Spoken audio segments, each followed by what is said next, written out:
good morning, everyone. Sorry for the delay. I had to run home and get a power cord so we can actually have computer here this morning. So, Laura Bittner is an extension agent, home economist down in Valencia County. I am here in Bernalillo County. I've been active in a lot of those producers writing business plans, etc. Today, we're going to be talking about how to set up a farmer's market stand, signage, and also for other farmers, what other market potentials that you might have. Miss Laura, take it away. Well, good morning, and thank you for this opportunity. This presentation came about almost 4 years ago. I had just accepted a position in New Mexico, having moved from Utah, a position as a home economist in an ag community with a background in the degree in marketing and business. So this was going to become very interesting for me, and it did very quickly when I went to work and realized I had nothing to provide to my community that related to agriculture, or growing anything for that matter. At the same time that I arrived, it was the first year that the Los Lunas Farmers Market was in development and was going to begin. And the greatest day came when the market manager came into my office and said, I know you have a background in business. How can you help our growers know how to sell? All of a sudden, I was off and ready to roll because this was something I knew about. They could grow, and I could tell them how to market things. So this presentation was something that was developed at that time, and John and I have had an opportunity to present it in other environments as well. And I'm grateful to have some individuals from the Los Lunas Farmers Market today who have actually utilized some of what we have provided, and maybe if we have time, I will refer to them and their experiences. So a little bit about selling at a farmer's market. Those of you that are already involved in the farmer's market know that there are a lot of benefits to selling at a farmer's market. Some of those have to do with the fact that there's a low overhead cost. It can also be very convenient. It's nice if you live in the community to be able to offer goods within that community as well. We all love that entrepreneurial spirit. I think that for many of us, I know for myself, we all have a secret dream to be business owners, and sometimes that dream is to be fantastic business owners. But getting our foot in the door and having a small business might be the way that we get to explore that entrepreneurial spirit. There's also somewhat of a small commitment. Now, this one I say there is a commitment, but with a farmer's market, at least in the community where I live, you have an opportunity to show up at the farmer's market one week, and if maybe your produce isn't so great the next, you're not necessarily expected to be there that next week, and then you return again when your produce is growing. There's a greater financial return because you don't have all of the other individuals, all of the middlemen involved in selling your particular product. It is just you and your customer. It's also a great way to build relationships. I know that for the farmer's market in our community, when you ask people why do they attend the farmer's market, they will tell you, first, it's to catch up on the community gossip. Second, it's to buy produce. So it is very much a social scene of sorts. And then the last one, it's just fun. I don't think one can go to a farmer's market and not have an enjoyable time. Some things that one needs to think about before deciding that they're going to sell at a farmer's market is, do you have the skill? Do you have the natural ability to be a salesman? There is something to the fact of if you can grow produce and grow things successfully, that's one side of business. But the other side of business is, can you stand people? Can you stand to work with people? Because that's often a challenging thing to do. So some things to think about. Are you an outgoing individual? Do you enjoy all types of people? Because if you are a vendor at a farmer's market, you know you experience the world of personality types and people. Are you prepared to be a salesman? And part of that preparation is, do you know your product and do you know it well? You will be asked questions that you maybe never thought about. As a home economist in our community, one of the things that's expected of me is that I know about every type of food and how to prepare every type of food. My first farmer's market, somebody approached me and asked me how you prepare a patty pan squash. Raise your hand if you know what a patty pan squash is. Okay, well, you're smart people. I'm not. Patty pan squash, they showed it to me and I thought, oh my gosh, it looks like a spaceship. I have no idea what one does with a patty pan squash. So be prepared for those types of questions. I now know, so if you need a good recipe, let me know. Are you physically prepared to be a salesperson? It is a lot of physical work to show up, set up your booth, haul out all of your produce, and then just deal with the elements, the weather, and all of that at a farmer's market. And then the last one, are you a risk taker? Because there is a little bit of a commitment that's involved in that. Are you willing to take that gamble?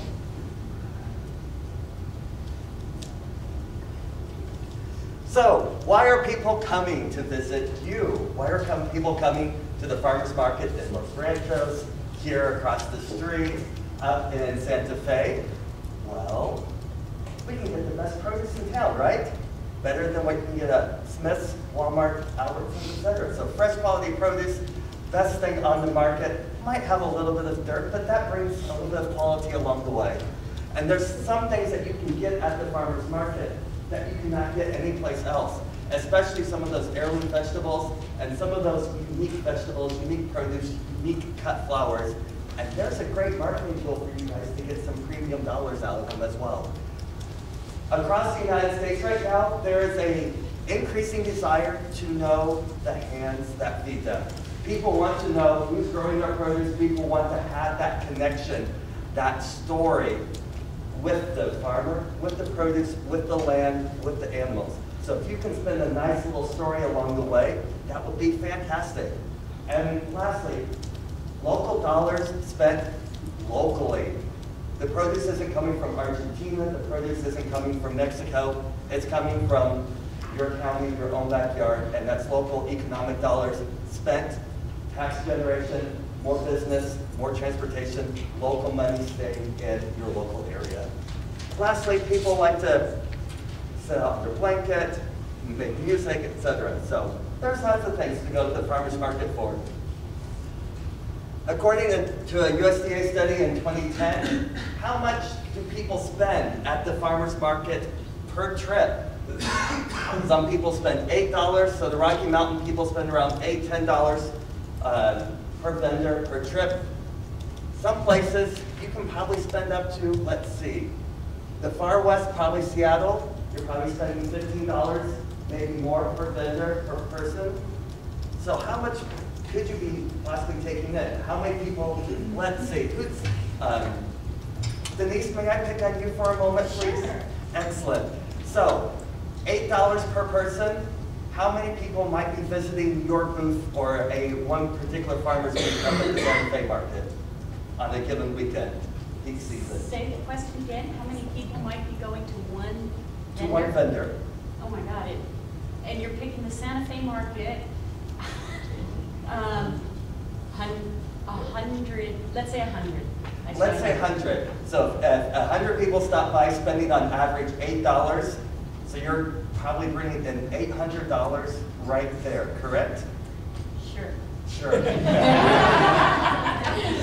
So simple math. If on average people are spending $8, that means people are probably some people are spending more. So think about how much people are spending on average at the farmer's market. And if you can get them even more, rack up the stories and get those personal connections, and you can probably get even more money out of them. So marketing is selling, and having that connection to the person, you can probably say, so, hi, I'm John. Nice to meet your Ed. So I've been noticing, you're looking at all this lovely spinach. We have some onions over here, we have some basil. You can saute everything together, and what do you have? What do I want? What do you want? You're looking at the basil, you're looking at the spinach, we have some onions here, some carrots. I don't know what to do with this all. You don't know what to do with this all. So we can give you a lovely little recipe, we can show you how to put them all together, and you have a quick and easy salad that you can feed your family with. Just add a few more tomatoes from my stand here, and you're all set. So are you making that connection with the person, seeing what they're looking at, and seeing if you can sell even more products along the way? Maybe even tell a little story, get to know the person, see if they have a little small kit, maybe hand out a few little taste tests along the way, maybe a sticker or something to the kids. How are you bringing in those customers along the way? Are you personable? Do you have a smile on your face? Are you bringing those customers in and building that relationship along the way? So when we talk about marketing and the 4 Ps, this is standard throughout all of marketing, all of business. You have your product, you have your price and your price point, the place of where you have your produce or your business or your site, And how are you promoting yourself, your business, and your produce along the way? So the product, we're going to have some delicious apples. What all are you going to be selling with that product? We have the attributes of what color is it, what shape is it, what size is it. We're not going to sell the Washingtonian red delicious apples. We're going to go for something else along the way. They're tasty, they're attractive. What all can you do with your product? And how much can you rank it up to get a few more cents on the dollar for that product that you have? So I'm not sure if you can see this picture very well. We have a label here that says Macintosh apple, $2 a pound. The Macintosh is crisp, tart, and sweet. Great for eating, juice, and apple butter, but does not hold up for lengthy cooking. So we've told all about the product right there, about what all you can do with it. So that's getting people to think about what they want to do with the product. Okay, so some things to think about when you're deciding what kinds of products you want to offer in your community. The first thing you need to do is somehow you need to think about your customers' needs first. What is it that they're requesting? At our farmers market this last year, I remember people coming up to me saying, where can I get okra? That vendor has okra, but they run out every time that I get here. This morning, one of our Los Lunas farmer market vendors was telling me that he started selling strawberries, and it was the same thing. People were racing over to purchase the strawberries before he even had his stand set up. So if you know that that's what they're needing and that's what they're wanting, then that's probably what you want to consider growing and providing in the community. Other things you want to think about, how can you differentiate yourself from your competition? It's a tough deal if you're selling tomatoes and so are the other 10 people that have booths next to you. So what kinds of additional things can you offer that will make you look different, appear different than your competition? We're going to talk a little bit more about that when we start talking about promotion here in a second. And the other one is to provide top quality products. One thing that we have talked about in previous presentations is things as simple as when we go to a farmer's market, we do expect that that product has been picked and has brought there fresh that day. As a consumer, that's my assumption. With that, I would expect the product might maybe have some dirt from the garden on it. But the other side of that is, as a consumer, when I am shopping in a grocery store doing my normal shopping, how am I going to respond to seeing dirt on a product I'm going to possibly buy? It's probably going to shut me down, and I'm going to have a difficult time with that. So simple things like having your product look like it's ready to be used is going to maybe make it a little more marketable to your customers. And the last one is to provide higher value to your customers. Things as simple as offering family recipes or recommendations on how to cook something. Other things that you can do too is by providing samples, and we will talk more about sampling here in a minute. So how much can you get for that pound of apples, those pounds of lettuce? Are you the first on the scene? Or are you mid-season with everybody having? So if you go back to supply and demand economics, when lots of people have stuff on the market, price goes down. If you're the only one that has the market, you can increase your price a little bit. So perception of value as well, you can also get a premium of your price. We have how much are you willing to pay for organic food versus commercially grown food? How much are you willing to pay for local food versus stuff that you're getting from Smiths and Albertsons? So there's a price markup that you can do with organic. People are willing to pay more for organic. And people are also willing to pay more for local produce. But you can't be at the hot dog stand in far left field with your price, and you can't be in far right field and be bombing out, because then you're going to undercut everybody and hurt the market as well. So look to see what some of the Whole Foods, Smiths, Albertsons are charging for their nominal produce, and then do the math and go up a little bit, 20% or so, and you might be able to get a good price for what people are willing to pay. Know what your costs are. Your cost might be different than your neighbor's cost, might be different than the farmer down the street. Make sure you're covering costs, and if you're not covering your costs, you're not going to be in business for very long. The market will probably price you out quickly that. And as I said earlier, there's about competition. So if everyone has tomatoes, you may want to look at doing something different. Or you may want to be the person that has only the purple Cherokee tomatoes and no one else has those. So think about what you have and see what the competition also has. So one thing as a vendor you want to keep in mind with regard to price also is making sure that price is something that's always very visible. Signage is critical, and if you think about the way you naturally shop when you're in a store, it's the same way your customers are shopping within a farmer's market. Some things that I liked about this sign is obviously very cost effective. They've written prices on a piece of paper and they've attached it to their boxes. The numbers are easy to read. It's interesting how human behavior is, we don't like to ask questions. We don't want to have to engage in that conversation as a customer. We just want it to be there in front of us, and then we want to go in and make our purchase and then get out quickly, so to speak. So signage is a critical issue.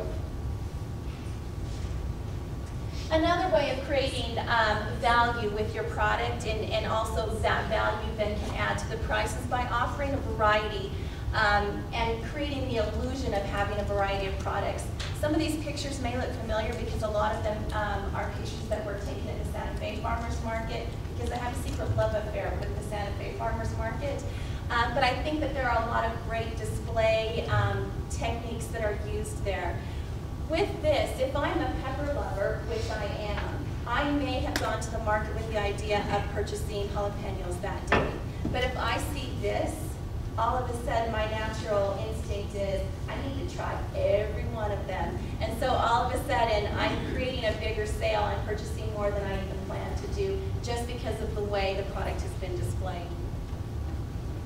Another way of creating value, we talked about maybe adding a recipe, and especially if it's a family recipe. You're trying to create relationships with your customers or your clientele or however you choose to think of them. And a way of doing that, you obviously want to have your name known to them. So in this case, they're talking about this was a recipe provided by the Johnson Family Farm. To be honest with you, this is a recipe from KFC for their coleslaw, but nobody else is going to know that. All they're going to know is, wow, I bought this cabbage and with it they gave me this recipe. The other nice thing about this is, let's say that you have a customer, they've purchased cabbage from you, and they're standing there and you hand them this recipe for coleslaw. They're looking at it and looking at the ingredients going, this looks great, I'd like to make this for my family tonight. And then this is a fine time for you to say, well, did you happen to notice that in this recipe it's calling for carrots? Do you have carrots? Because we've got carrots right here. And then there's an add-on sale that's done with that as well. A little bit about place. Place is having to do with being in the right location at the right time. And this actually has a couple of factors to it. The right location means the consistent place every single week, or as often as you're at the farmer's market selling. But also with place, it has to do with creating an environment that's eye-appealing and approachable to customers. So some things about this and about market setup being important. The positive signs of this. First of all, we have a vendor that's very engaged with the customer. He's happy to be there. There's a smile on his face. He's also providing a lot of additional things. For example, bags. Those of you that sell at the farmer's market, how often is it that you have customers show up and they have nothing to put their purchases in? If they don't have anything to carry their stuff in, they're not going to buy very much. If you have a bag that you can provide to them, they will purchase a whole lot more. So this vendor's doing a great job with that. He's neat in his appearance, he's reliable, he's there every week or on time, or as he has stated he's going to be there. He's doing a wonderful thing in that he's providing samples. I mean, we all know one of the basic rules, I guess, of marketing, if you want somebody to buy something, put it in their hands. And better than that, when we're talking about food, get them to taste it. Because then they're going to feel almost an ownership of it and a desire for more of it. All right, we've included this picture. We liked some things about this. First of all, it's extremely neat. It's very simple, and there's signage with everything, and it also gives the illusion that there's a lot. We will talk a lot about the illusion of abundance and what a critical thing that is for a customer. When we're shopping, we want to see that there are many to choose from. not just a couple of items that maybe have been overpicked and that's all that's left. And then the opposite of what doesn't work at a farmer's market. Obviously some things here. This vendor is much more engaged in his phone conversation. His appearance is quite unkempt. He's ignoring his customers entirely. His little vendor shop is a mess. He's not providing anything, any additional services. The scale that he's provided, as you can see, is broken. So all of these things are not creating a positive place for customers to stop and visit. Other important factors to think about. Do you provide a shelter? New Mexico summers can be pretty unbearable, especially for someone not used to the heat. So providing a shelter makes kind of a nice place for customers to want to stop. And if they're stopping there, they're going to be probably purchasing more. I know one of our vendors at the Los Lunas Farmers Market, this is such a simple concept, but they, every single market, have a gigantic water cooler and cups. Guess where everybody beelines to every single time? To get a glass of water. So other things to think about is your place is defined. Do you have a colored tent or pennants or signs or something that's drawing people and letting them know and remember that that's you in that location? Are your products accessible to all customers? Again, customers want to touch things and they need to feel that they can get in and look at and touch and taste and feel your products. Do you offer convenience of payment to your customer, or are you a cash-only individual? It's important to offer and to provide a lot of different options for payment. Is your location consistent each week? And the last, do you have a prime location? The ideal locations, we know this, in a grocery store, when we walk in, or actually any retail store, are we more inclined to walk to the right or the left? To the right, exactly. We know it, it's human behavior. So keep that in mind. How can you strategically place yourself at the farmer's market if you're in an ideal location?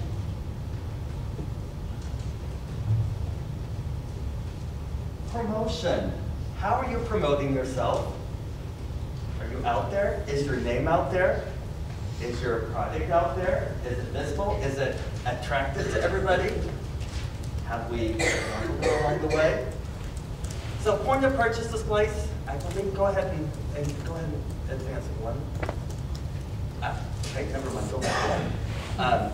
Point of purchase displays we're going to get to in a moment, but if you have good signage out there with your name visible all over everything that people can really look at, it's like, there's that one. And another promotional activity will be with branding and logo. We'll get to that here shortly. But next we're going to help with promotion a little bit in regards to selling to the census. And Mrs. Laura. Okay, a little bit about selling to the census. And again, this goes back to this basic marketing 101. If you can attract people's senses, you're going to attract bigger sales. So there's a little handout that's being passed out right now, and I'll just quickly go through elements of this. First of all, when it comes to sight, you know the first thing that draws someone when they're shopping is the appearance. Actually, the number one thing that draws us is color. And if you think about what's sold at a farmer's market, what a wonderful advantage you have because of the colors of produce. Some things with that, if you wanted to create the greatest impact, group complementary colors next to each other. So I'm talking about red and green produce being displayed near one another, and also display things in bulk. Other things, we've talked several times now about the illusion of abundance. So I don't know if you've had a chance to look, and some of you are so far removed from our display up here, but we have a variety of produce in our little store that we have set up. We don't have a lot of any one item up here. So we've done some things like stuffing the baskets to create that there's fullness within that basket. That's an acceptable thing to do, and it will give the illusion that you have possibly more than you really do for sale. Another important thing is just keep your display tidy. Once you have customers coming through, if you have a minute, step in front of your display and look at how it is appearing. Clean it up before the next round of customers come by. Attracting people with the idea of smell. Again, when we're talking about produce or herbs, you have a wonderful opportunity to attract someone with smell. If your market is one where you are allowed to cook or to provide some form of sampling. I'll tell you one of the things about the Santa Fe market, I've never seen so many different types of foods being prepared all at the same time, and somehow all working in terms of the senses. I go there hungry and I leave not hungry because I have to sample everything once I've smelled everything. With regard to sound, now we're somewhat limited on attracting people to our markets with sound, but I think the number one thing we can do, you know that you have a lot of repeat customers every week. They get to know your name, they know who you are. Take the time to get to know who they are.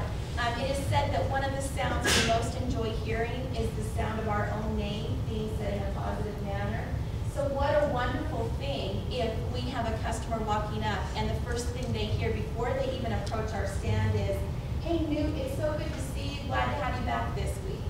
All of a sudden, Newt feels important, and because he feels important, he's going to feel more positive. Because he feels more positive, pretty good chance he's going to spend more money with me.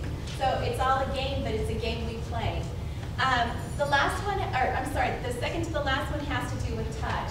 I said this before, if you want someone to buy something, put it in their hands, get them to touch it and feel it. The other thing with touch, when you're doing a display, use lips, have a variety of height so that all produce, all products are easily accessible to your customers. And then make sure your customers know that they can touch things. Hand them something. If you see that they're looking at the apples, put it in their hand and hand it to them and tell them, see how firm this apple is? It's crisp. It'd be great for a cobbler.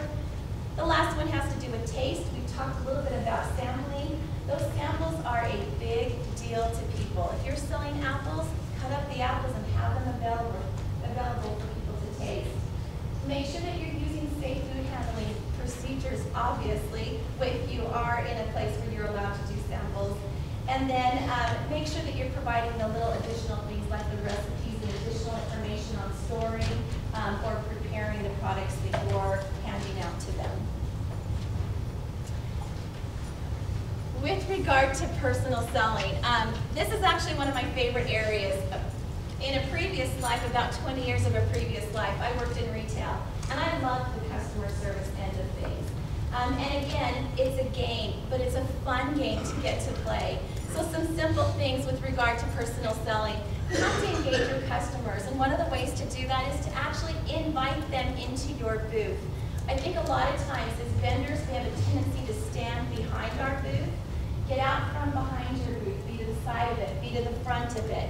Let people know that they're welcome to come into your booth that way. Make sure you're greeting them with a smile and that you have eye contact with them and that they're feeling important. The next one is make sure you're determining their wants and needs by asking questions. Not too many questions, less than 3 questions. And most important part of that is determining their needs and wants by listening to what it is that they're saying. I hear more times than not at the farmer's market, what should I buy? I need something to make for dinner tonight. So instantly, I'm in my mind thinking, sell them this because it cooks quick and the kids will eat it and it'll be ready to go in 20 minutes kind of a thing. And that's what you want to be able to offer to your customers. You also want to be able to educate and inform them about your product. And like we've said, how to cook it, how to prepare it, and how to store it. Maybe in methods or manners that they're not as familiar with. And the last one is always be sure to invite them back. And part of that can be as simple as saying, hey, I know you really like when we have green chili. Next week we've got a huge, crop of green chili. They look great. You're going to like them. So be sure you stop by so that you can be first to taste our green chili this season.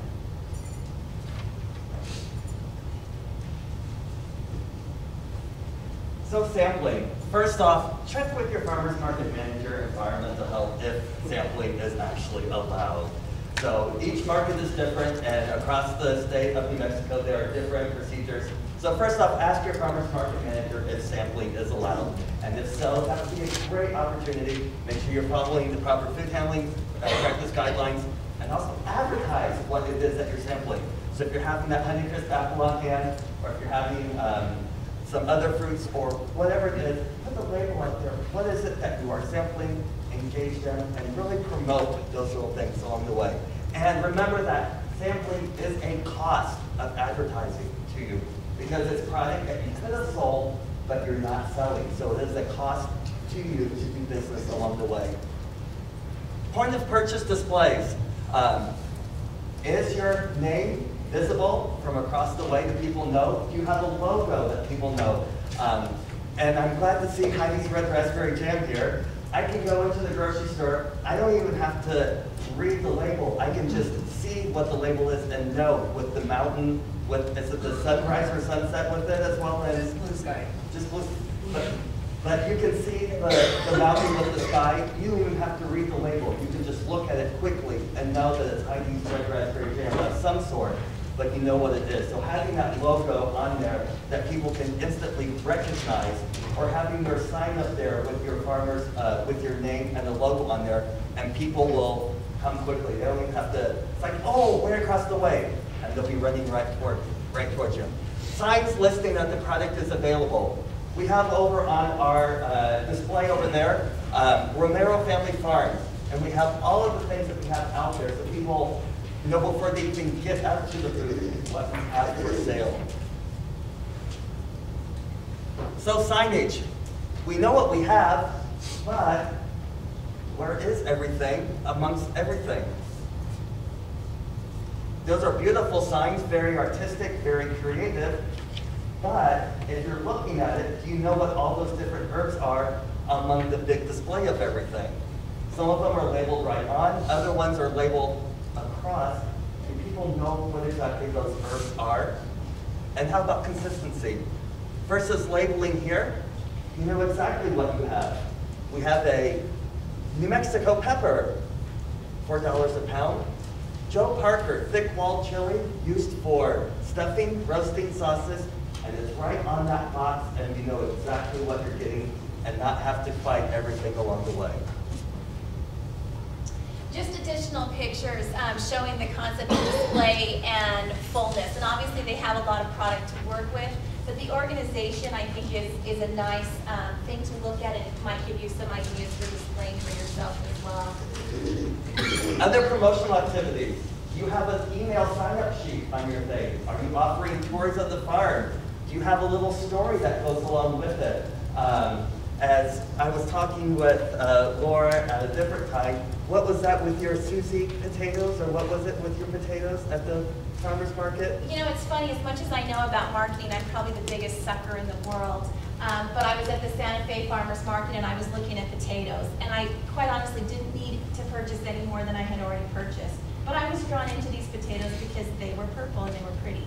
And all of a sudden I felt I needed to have them. Well, I decided I would buy just a couple. And then the vendor came over and told me about these potatoes coming from her plant named Polly the potato plant, and how she had put all of this effort and time into Polly the potato plant. And she gave me this whole big dramatic saga about how fantastic and special Polly the potato plant is. Well, I left with not a little bit of potato, but more potato than I needed for a year, because I was so engaged and such a sucker for Polly the potato. So those kinds of things will really get your customers, and they will be stupid, much like myself. So having a nice story for your Polly the potato, having a little photo album here of your farm to show people where that produce is coming from, to show the integrity of the farm, to show the holistic approach that you are taking care of the land, you're taking care of the plants, how the produce was really handled with care, and you'd be surprised what people are willing to pay for and how much they're willing to pay for along the way. Also, do you have little promotional activities? Do you have like a raffle? Do you have like a little giveaway?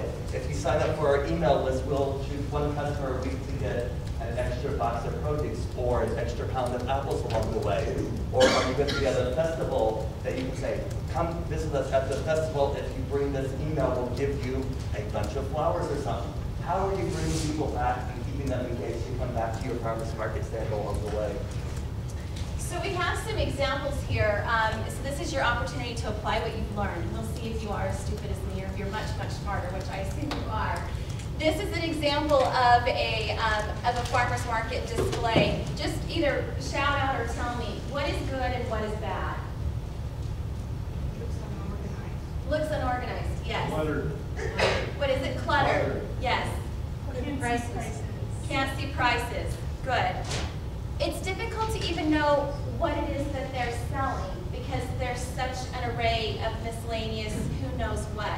They've made some attempts. You can see there's a yellow sign to the right of their display, and it's quite possibly telling about their store, their whatever it is that they have, but it's really not tremendously eye-appealing or catching to customers because it's so confusing. What's right? What could be improved? Signage. I am hearing someone say, good. What else? Wash the vegetables. Okay. It's not very bountiful. It is not very bountiful. That is true. Anything positive about it? Pretty. The colors are It's pretty good, and they've done a good job, I think, at grouping, the same product together, and then, the purple with the yellow, that's one of those complementary color schemes again, draws people in. The next one. So for more information about New Mexico Farmers Market, we give a plug to the New Mexico Farmers Market Association. One thing that we also encourage you to do if you're a vendor, if you're wanting information about marketing, you can call your local extension office, and we have a wealth of information. Our extension offices also, provide you with growing information, not just marketing information, the traditional way. And we're happy to help you out with that as well. And Denise Miller over there is with the New Mexico Farmers Market Association. Raise your hand, Denise. So you can direct some of the questions for the different markets in your area to her, and she might, and because there's new markets coming up all the time that we're not always don't know about. So talk with Denise as well, and she'll be happy to plug you into different farmers market. And there are a few growers market and farmers market managers in the room. If you guys could raise your hands as well, because I saw one there, one there. So there's different markets here. There's how many here in Albuquerque proper? Are there 8 or 10? Markets? There's about 5 or 6? in the city proper, and then if you go out to depends how far out you define the So in the surrounding greater area. Albuquerque area, there's about 8, I think. 5 within the town, and because there's a few always popping up along the way. So, and we'll be happy to provide growing information as well. So farmers market is one outlet for direct sales. And are there any questions on the farmers market or growers market stand that we provided for you with signage or display techniques?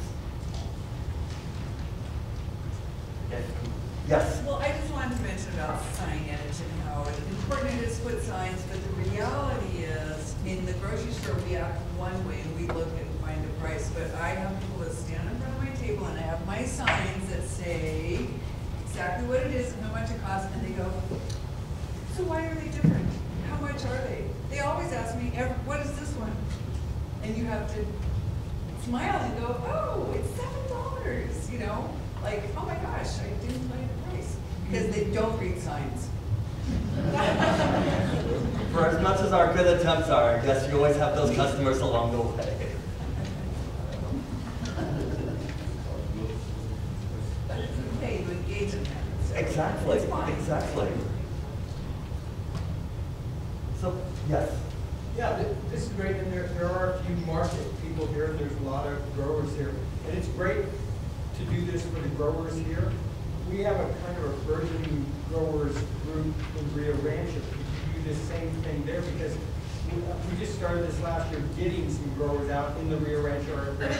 We're doing backyard, but for us to tell them, put signs, make it look beautiful, fill up your baskets is kind of like just talking to the wind. But if you came and did this, would you do that in a Rio Rancho kind of setting? Is Yes. that possible? Yes. Okay, I'd like to talk to that. Yes, sir. Back to, I guess, when you name whatever it is you name, don't change your name, or don't change your logo, or, if you want to go in and buy a Coca-Cola, you look for that red can with fancy little writing on it. If they ever change that, you stop buying Coca-Cola. Coca-Cola doesn't want you to do that. So when we, whatever you name your product or your farm or don't change it. I worked with a guy in another business years ago who used to do this. It was environmental. The name of his company was Compliance Plus. Reasonable name. All of a sudden, he starts playing around with his logo. He changed it to C+. Well, now you want an A+ company, not a C+. So, you know, just if whatever it is you decide on and name your product or whatever, don't change it. Be consistent. And that goes with branding. So branding is a good thing. Once people know your brand, don't change it. So Heidi, please, so for Heidi's Red Raspberry Jam, please don't change that logo. Okay, I'm not going to. Okay. That's my logo, but I'm going to have to change my label a little bit just because various reasons anyway, but Yeah. it's going to get tweaked. So a little tweaking, but as long as it's still recognizable It's along the logo. So, any other questions on the farmer's market stand? If not, we'll kind of transition. Is that okay? So besides the direct farmers market sales, there are some other markets that are starting to open up for farmers and producers as well. And those are direct sales. You have either direct sale to a wholesale aggregation, like to co-ops, to grocery stores, to Whole Foods, etc. Direct sales to restaurants, and direct sales to institutions such as schools. In the South Valley currently, there's a group of farmers who are supplying Albuquerque elementary schools with 350 pounds of produce a week. So if you want to engage in the farmers market sales, like on the weekend, if you want to just do direct sales and spend more time in the farm, what are some other opportunities for you? And I'll give a little bit of a plug here to Pam as well. Pam Roy with the Farm to Table and the Mexico Food and Ag Policy Council. A little bit, yeah.